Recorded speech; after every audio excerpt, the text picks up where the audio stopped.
कारक के इस वीडियो में आपका स्वागत है। तो आज हम पढ़ेंगे कारक या पर्सर। तो कारक क्या होते हैं इसके बारे में देखेंगे कि इसको पर्सर भी कहते हैं। ठीक है। संज्ञा या सर्वनाम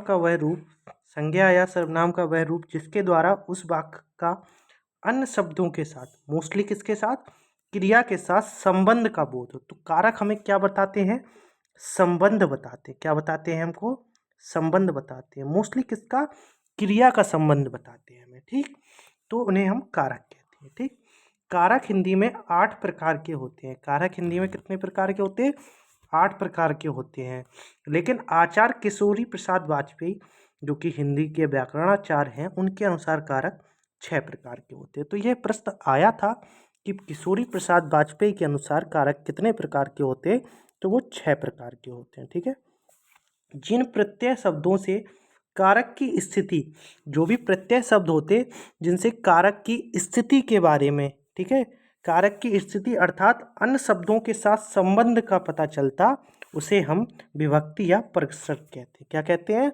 विभक्ति या पर्सर कहते हैं। अगर आपको ये चीज़ें, परिभाषाएं हैं, नहीं समझ आ रही, कोई दिक्कत की, परिभाषाएं परीक्षाओं में नहीं आती हैं, बस आप याद रख लेना ये। ठीक है। कारक को पर्सर्ग भी कहते हैं, बस इतना याद रख लेना। ठीक, जो विभक्ति होती ना, हमने पढ़ी भी है बचपन में। चलो आगे देखेंगे।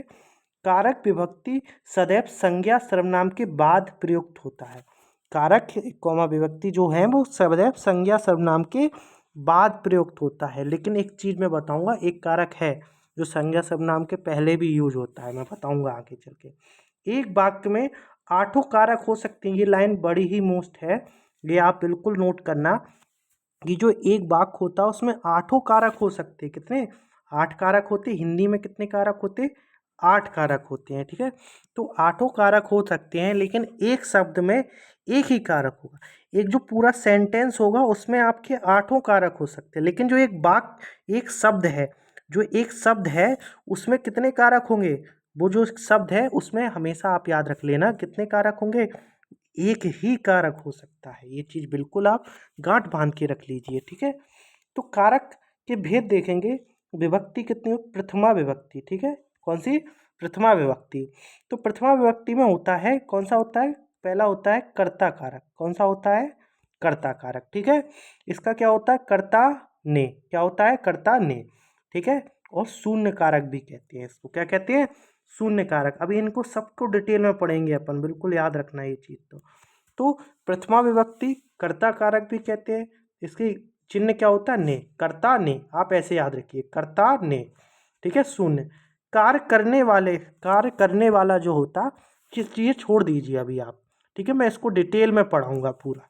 ठीक है। कर्ता कारक सारे ही आठों जो कारक हैं उनको मैं अच्छे से पढ़ाऊंगा। कर्म कारक अगला कौन सा है हमारा? कर्म कारक। कौन सा कारक है अगला? कर्म कारक।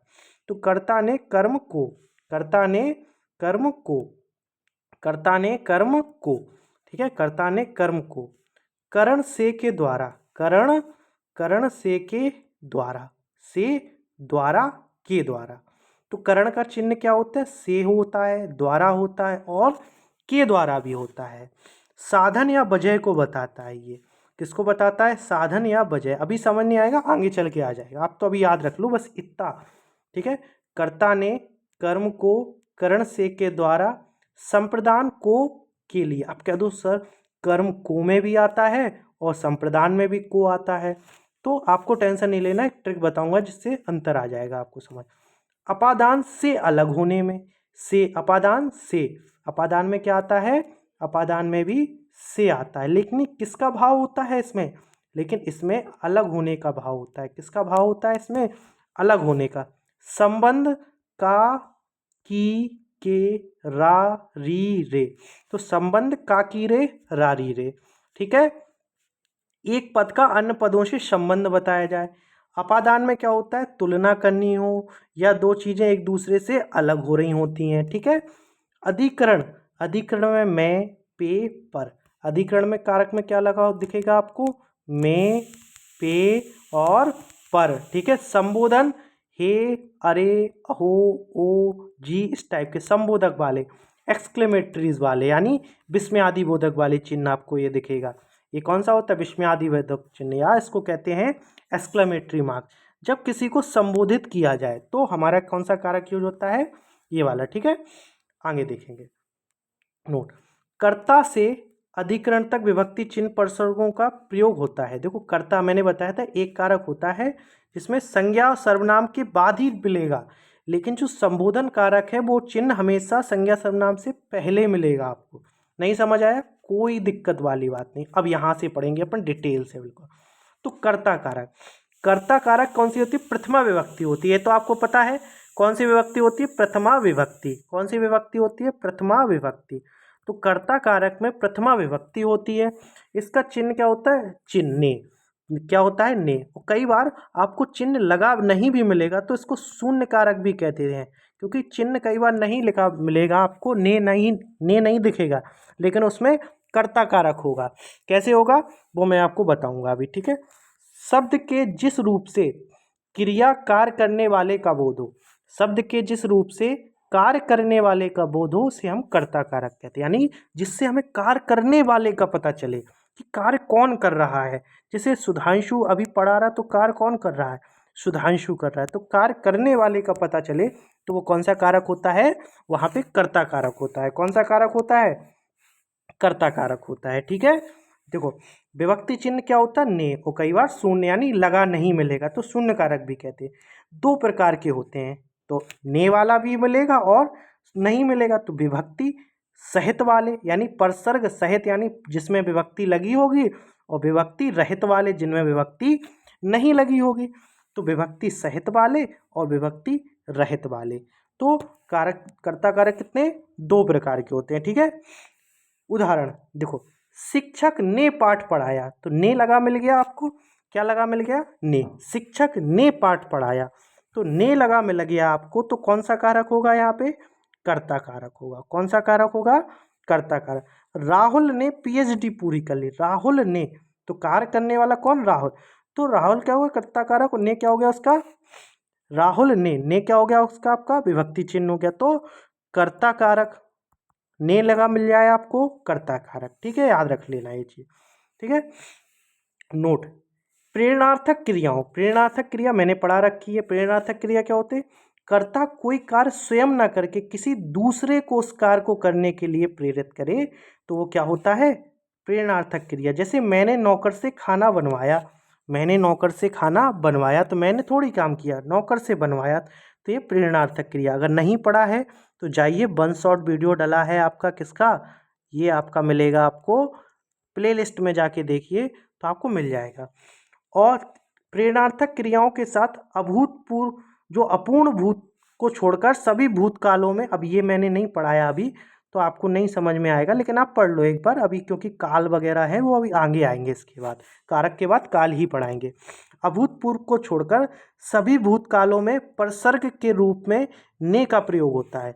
यानी प्रेरणार्थक क्रियाओं को, किसको, प्रेरणार्थक क्रियाओं को, और अपूर्ण भूत को छोड़कर रही होती है। जैसे बारिश हो रही थी, वह रो रहा था, जो काम भूतकाल में चल रहा होता है, खत्म नहीं होता, वो अपूर्ण भूत कहलाता है। ये भूतकाल का भेद होता है। तो प्रेरणार्थक क्रिया अपूर्ण भूत को छोड़कर भूतकाल में किसका यूज होता है, ये क्वेश्चन आया था आपका यूपीएसआई में। यही लाइन रिपीट थी कि प्रेरणार्थक क्रियाओं अपूर्ण भूत को छोड़कर सभी भूतकालों में किस कारक का उपयोग होता है, तो वो आंसर था उसका कर्ता। इसीलिए मैंने उसका क्या किया, लिख दिया आपको। ठीक है, ठीक है। मैं अब ये समझो, कई बार क्या होता कि सर्वनाम वगैरह होते उसमें ही जुड़ जाता है। जैसे मैं के साथ ने जुड़ गया, तो मैंने उसे दिखाया, मैंने उसे दिखाया, तो ने लगा मिल गया आपको। मैंने उसे पढ़ाया, तो ने मिला गया, मैंने। तो कई बार सर्वनाम के साथ ही आपको लगा मिल जाता है। उसने टेढ़ी, उसने, तो उसके साथ क्या मिल गया आपको, ने। तो उसने टेढ़ी चाल चली, किसने चली, उसने चली। तो ने कई बार सर्वनाम के साथ आपको क्या मिलेगा, सर्वनाम के साथ ही लगा मिल जाएगा आपको। क्या कारक जो है कई बार आपको सर्वनाम के साथ ही लगा मिल सकता है आपको। तो ये चीज़ आपको बिल्कुल याद रख लेनी है। ठीक है, चलो आगे देखते हैं अपन लोग। विभक्ति रहित वाले देखें, ये कठिन होते। विभक्ति सहित वाले तो सिंपल होते, ने लगा मिल जाएगा आपको। कठिन होता है विभक्ति रहित वाले, बस दो ही कारक हैं जिसमें विभक्ति रहित, जिनमें विभक्ति नहीं दिखेगी, बाकी के तो बड़े ही सिंपल होते हैं। विभक्ति चिन्ह देखो और सीधा आंसर दो, बस विभक्ति चिन्ह रट लीजिए आपको। तो मैं बताऊंगा कैसे कैसे करना है। क्या, शिवम खाता है, बालक पढ़ता है। अच्छा ये बताओ, इसमें कार्य करने वाला कौन है, बताओ बताओ। तो शिवम ही तो खाता है, बालक ही तो पढ़ता है, सिंपल सा वाक्य है। तो कौन सा कारक होगा इसमें, कर्ता कारक होगा। ठीक है, होगा नहीं होगा, इसको क्या कह सकते हैं, शून्य विभक्ति है, यानी विभक्ति नहीं है। शिवम खाता है, बालक पढ़ता है। शिवम खाता है, बालक पढ़ता है, तो कार्य कौन कर रहा है, किस पे पूरा पूरा जोर है, शिवम पे। किस पे जोर है, बालक पे। ठीक है, तो विभक्ति रहित हो गया। ठीक है, इसके आगे देखेंगे कुछ ये चीज़ें रट लो, याद कर लो, ज़्यादा सिंपल रहेगा, दिमाग नहीं लगाना पड़ेगा आपको। लगना, सकना, बकना, चूकना, भूलना। लगना, सकना, बकना, चूकना, भूलना, जाना, बोलना। शब्द आते तो ने का प्रयोग नहीं होता। ठीक है, किसका प्रयोग नहीं होता, ने का प्रयोग नहीं होता, लेकिन बोलने के साथ साथ कभी कभी दिख जाता है। मोस्टली नहीं मिलेगा, लेकिन कभी कभी आपको बोलने के साथ चिन्ह दिख सकता है। ठीक है, तो क्या है, लगना, सकना, थोड़ा हेल्थ सही नहीं है, जुकाम हो गया, कोल्ड। सकना, बकना, चूकना, भूलना, जाना, बोलना, इतने से आपका काम हो जाएगा। ठीक है, फिर से याद करो, लगना, सकना, बकना। लगना, सकना, बकना। भूल चूक नहीं हो गई तो वो भूल चूक, भूलना, चूकना, जाना और बोलना के साथ ने का प्रयोग नहीं होता, लेकिन बोलने के साथ कभी कभी ने का प्रयोग हमें दिख सकता है। याद रख लेना, क्या होगा, बोलने के साथ कभी कभी हमें ने का प्रयोग दिख सकता है, ये चीज़ याद रख लेना। ठीक है, आगे देखते हैं, वह भूल गया। क्या होगा, वह भूल गया। क्या होगा बेटा, वह भूल गया। ठीक है, इतनी चीज़ याद रखना आप। चलो मैं इसको रफ कर देता हूँ थोड़ा। ठीक है, वह भूल गया। क्या हुआ बेटा, वह भूल गया। वह चूक गया, तो कौन सा कारक, कर्ता, क्योंकि आपको वह के साथ क्या नहीं मिल रहा, ने का प्रयोग नहीं होता। आपको मैंने बताया, लगना, सकना, बकना, चूकना, भूलना, जाना। जैसे तो भूलना, तो भूल, भूल क्या हो गया, भूल के साथ क्या है देखो, तो इनके साथ क्या है, ने का प्रयोग नहीं मिला, नहीं मिला ना। वह चूक के साथ क्या नहीं मिला आपको, ने का प्रयोग नहीं मिला ना, फिर भी पे क्या है, कर्ता कारक के एग्जाम्पल है, याद रख लेना। अब तो ये चीज़ें मिल जाएं आपको तो समझ जाना कर्ता कारक है, बस। ठीक है, सिंपल सा है, कुछ ज़्यादा कुछ है नहीं, देखो। ठीक है, इसके बाद आगे देखते हैं, सॉरी इसको मैं रफ कर देता हूँ। चलो आगे देखते हैं अपन। ठीक है, चलो इसको मैं हाईलाइट करके आगे बढ़ते हैं। वाक्य के, वाक्य में कर्म कारक देखेंगे। वाक्य में क्रिया के कार्य का फल जिस पर पड़ता है, वाक्य में क्रिया के कार्य का फल जिस पर पड़ता है उसे कर्म कहते हैं। देखो, कर्ता में जो कार्य करने वाला था, इसमें कार्य का फल जिस पे पड़े, यानी कार्य आप करो जिस पे प्रभाव पड़े, कार्य का फल जिस पर पड़ता है कर्म कारक कहते हैं। याद हो जाए अच्छी बात, नहीं हो जाए कोई बात, कर्म की परिभाषा बस ये याद रख लेना। कर्ता ने कर्म को, कर्म को, ये भी, इसमें भी शून्य कारक होता है। कई बार आपको कारक लगा नहीं मिलेगी आपको चिन्ह, तो इसमें भी क्या होता है, को भी होता है। ठीक है, तो कर्ता ने कर्म को, ये चीज याद रख लेना। कर्ता के साथ ने, कर्म के साथ को, कर्म के साथ को, ये चीज़ याद रख लेना। ये चीज़ रूल नंबर, इसका रूल देखेंगे अपन लोग, इसका रूल क्या देखेंगे, सुनना। ठीक है, ये क्या आ जाता है समझ ही नहीं आता, इसको रफ करना पड़ेगा, एक सेकंड रुको। चलो इसका देखना आप, ये है आपका सुलाना, बुलाना, जमाना, भगाना, पुकारना, कोसना, चुराना, दुहना, मांगना, दंडित करना, चुनना, चारों ओर परिता आदि में प्रयोग से यदि कर्म संज्ञा हो तो को विभक्ति का प्रयोग होता है। ठीक है, आदि में यदि कर्म क्या हो, संज्ञा हो, यदि कर्म संज्ञा हो, यानी जो आपका कर्म होता है वो अगर संज्ञा है, ठीक है, वही किताब कानपुर टाइप वाला, यानी संज्ञा है आपका, तो वो क्या होगा आपका, इसमें कौन सा कारक होगा, कर्म कारक होगा। कौन सा कारक होगा, कर्म कारक होगा। ठीक है, जैसे समझो, यदि फिर से समझो, सुलाना, बुलाना, जमाना, ये शब्द याद रख लो। सुलाना, बुलाना, ठीक है, बुलाया फिर सुलाया, ट्रिक बना लो कोई, बुलाया फिर सुलाया फिर जमाना फिर भगा दिया, फिर भगाना, पुकारना, कोसना, पुकारना, कोसना, चुराना, दुहना, मांगना, दंडित करना, चुनना, चारों ओर पड़ता आदि में प्रयोग में यदि संज्ञा हो। क्या हो, यदि कर्म कैसा हो, कर्म संज्ञा हो। यदि कर्म संज्ञा हो तो क्या है, को विभक्ति का प्रयोग होता है। देखो, लोगों ने शेर को भगाया, अब आपको नहीं आया, अब शेर को भगाया तो आपसे अंडरलाइन कर देगा इसमें कौन सा कारक है, बताओ, शेर को। अगर आपको नहीं पता, ये सब नहीं आ रहा है आपको, कोई दिक्कत वाली बात थोड़ी है, आपको तो पता है ना कि को लगा दो। अगर आपको पता है कि भैया देखो, लोगों ने शेर को भगाया, तो आपको अंडरलाइन करा आएगा परीक्षा में शेर को, इसमें कौन सा कारक है शेर को में, तो शेर को में कौन सा कारक हुआ, को लगा मिल गया, तो क्या देखोगे, कर्म कारक है। अब हम बताएंगे कब को संप्रदान कुछ में होता, मैं बताऊंगा आगे चल के। कृष्ण को पुकारा, कुत्ते को मारा, तो देखो को लगा मिल गया, कौन सा कारक, कर्म कारक, ठीक है। जब वस्तु हमेशा के लिए ना दी जाए तो कर्म कारक होता है, याद रखना। जैसे माँ ने धोबी को कपड़े दिए, माँ ने धोबी को कपड़े दिए, ठीक है, अभी मैं अंतर बता दूंगा आगे चल के, ठीक है। माँ ने धोबी को कपड़े दिए, क्या दिए, धोबी को, तो को लगा मिल गया आपको, क्या मिल गया, यानी को क्या हो गया आपका, ये आपका कर्म कारक हो गया। अभी कंफ्यूजन बिल्कुल नहीं, आगे चल के पूरी कंफ्यूजन क्लियर कर दूंगा। जो को वाले आपको दो दिखे थे, कौन कौन से दो दिखे थे, देखिए, जो को वाले आपको दो दिखे थे, देखो, एक कर्म को और संप्रदान को, कर्म को और संप्रदान को, तो कर्म वाले दो दिखे थे। अब कौन से को में क्या लगेगा क्या नहीं लगेगा, एक को तो याद रख लेना, जब हमेशा के लिए ना दी जाए तो कर्म कारक यानी को, धोबी को हमेशा के लिए थोड़ी ना कपड़े दे देंगे माँ, तो धोबी को कपड़े दिए, धोबी के लिए कपड़े दिए, उसमें मैं बताऊंगा क्या होगा क्या नहीं होगा। विभक्ति रहे, क्या शब्द लगा दूं क्रिया से पहले आपका आ जाएगा।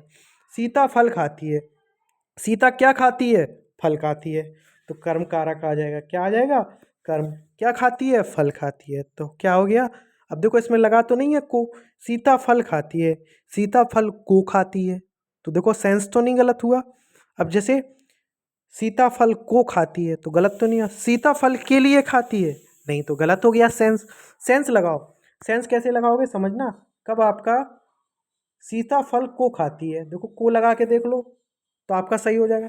मैंने पत्र को लिखा, तो देखो को के साथ भी सेंस सही हो गया, सेंस सही होना चाहिए, बस ये याद रख लेना। माँ ने बाजार से कपड़ा खरीदा, ठीक है, बाजार से कपड़ा, कपड़ा को खरीदा, कपड़े को खरीदा, कपड़े को खरीदा, ठीक है। तो आपको क्या लिखना, क्या लगा लो, खरीदना क्या है, क्रिया, इसके पहले आप क्या लगा लो, क्रिया के पहले क्या लगा के देख लो।